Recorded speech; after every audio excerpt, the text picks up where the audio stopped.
Allah subhanahu wa ta'ala, we are extolling the names of Allah subhanahu wa ta'ala.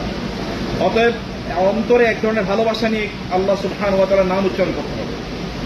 আল্লাহর নাম উচ্চারণ করতে হলে অন্তরে ভালোবাসা। এবং আপনারা জানেন যে কোরআন আল্লাহ তাআলা বলেছেন, যখন তাদের যখন ইন্নামাল মুমিনুনা আল্লাযীনা ইযা যুকিরাল্লাহু ওয়াজিলাত কুলুবুহুম, the real believers are those when the names of Allah are remembered in front of them, then their hearts tremble, shake. অন্তরে আল্লাহ সুবহানাহু ওয়া তাআলার নাম উচ্চারণ করে। সুবহানাল্লাহ, আলহামদুলিল্লাহ, আল্লাহু আকবার, এগুলো রিয়েল পাস। এগুলো তারা করবে।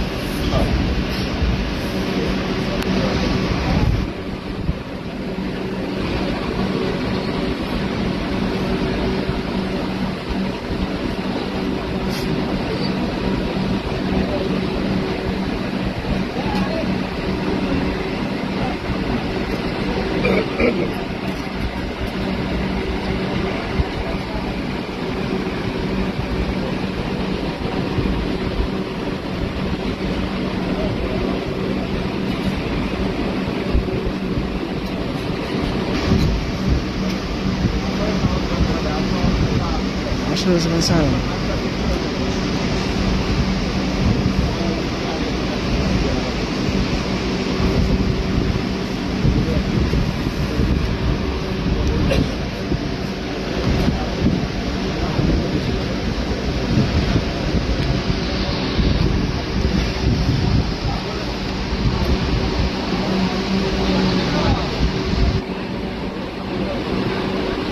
প্রত্যেক নামাজের পরে নবীজি সাল্লাল্লাহু আলাইহি ওয়াসাল্লাম প্রায় 70 বার ইস্তিগফার করতেন, আস্তাগফিরুল্লাহ। সাহাবায়ে কেরাম বলতেন, আমরা শুনতাম গনি ইফিনিটি করতেন।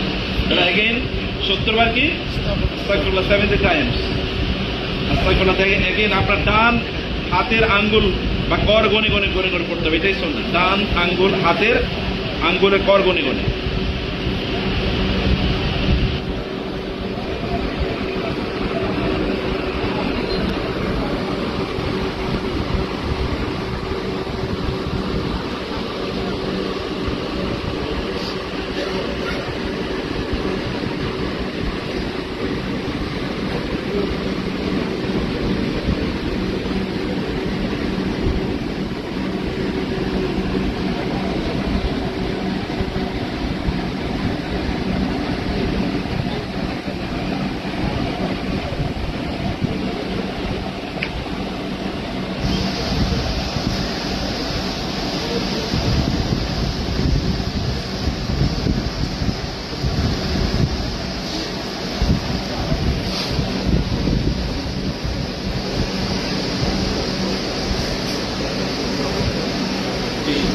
সম্মানিত আল্লাহর ঘরে মেহমান এসেন ভাই, বাংলা বুঝতে বাংলা বুঝতেছেন আপনার নাকি?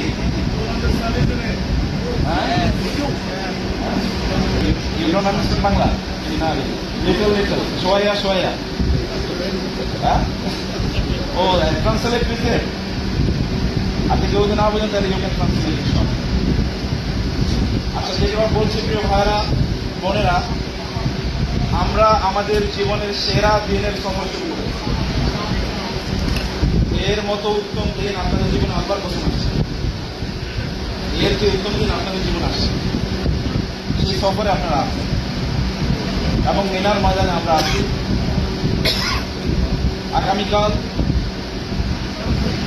আমরা এমন একটা দিবসে দিকে এগিয়ে যাচ্ছি যেখানে উপস্থিত হওয়া মানে হলো হজ।